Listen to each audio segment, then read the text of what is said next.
And is now the Liberal Democrat spokesman on Brexit. Good morning to you, Mr. Clegg. Thank you very much for your time on this. So, if the government does lose today, what will your party look to do in Parliament? So I think if the government loses, by the way, I think it's extraordinary that this even ended up in court. You would have thought it's perfectly normal to give, a Parliament a say on something as momentous as this. But if the government loses, in other words, if MPs have a say, I don't think, given that the Labour Party have in effect, written a blank cheque for the government and said they will support them come what may, I don't think there's any risk that Parliament will stop Article 50 from being triggered. The question is whether and what kind of amendments might be tabled. And I think it's difficult to predict, but I think there will be some efforts across parties to, for instance, make sure that the government limits the economic damage of what they appear determined to do, which is pull the United Kingdom out of the single market. I think there will be amendments to make sure that MPs have a look at what's going on in the negotiations while they're going on, not just at the beginning and the end. And as you know, the Liberal Democrats also believe that when a final deal emerges in years to come, that is put to the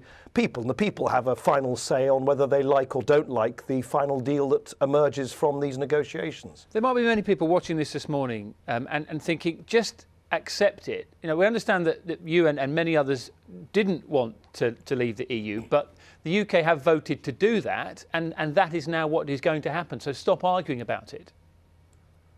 I think what we're arguing about is not, of course, you're right to say that much though I was disappointed by the outcome, that the government has a mandate from the British people to pull us out of the European Union.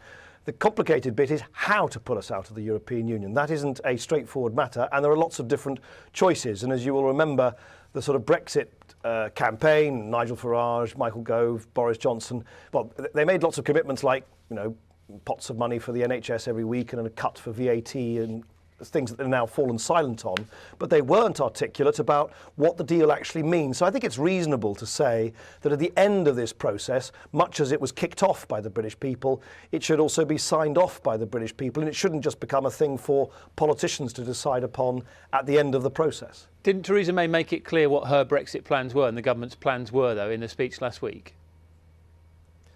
Well, I'm here, as you can see, in Brussels, fun enough, just to sort of talk to folk to sort of get under the skin of some of this, because it's all very well to say, you want to be a great global free trading Britain and then declare that you're going to pull out of the world's most sophisticated and most successful free trading area, the EU single market, created, as you'll remember, by Margaret Thatcher. So there are huge numbers of contradictions in the government's position, and one way or another these will need to be resolved and unravelled in the years ahead. And I suspect the final deal will look substantially different to what Theresa May has set out. That's the nature of negotiations, and that's why we think it's important that people should have a say at the end, whether they agree or disagree with the final outcome of these talks. But again, people have already had a say, haven't they? And Brexit has been decided, and surely whatever changes you make, that they will get through anyway, when MPs just nod those changes through anyway. I agree with you. I think MPs, certainly at this early stage, will give their consent for the government to start the Article 50 negotiations. But as I say, I think if you look further forward, 2 years hence, or maybe it'll take longer, several years hence, I think it's important to ask ourselves now how we, as a country, want to put the finishing touches, if you like, to this very complex negotiation, for which there are many, many questions now and only a very few answers. And also, as you know, young people in particular voted in overwhelming numbers for a different direction of travel. And so it seems right that since we don't know what the final deal is, to give the people a say and not just leave it in the hands of politicians. Can I ask you one more on Prime Minister Theresa May? You'll have seen front page of many of the papers today saying that she was aware, apparently, of what happened with the Trident missile misfire before she addressed MPs in Parliament. With that in mind, do you think she has a duty to clarify what she knew, when she knew it, and to address these issues? Of course she should. It's a very serious matter whether if these missiles are now, or at least some of them, misfiring.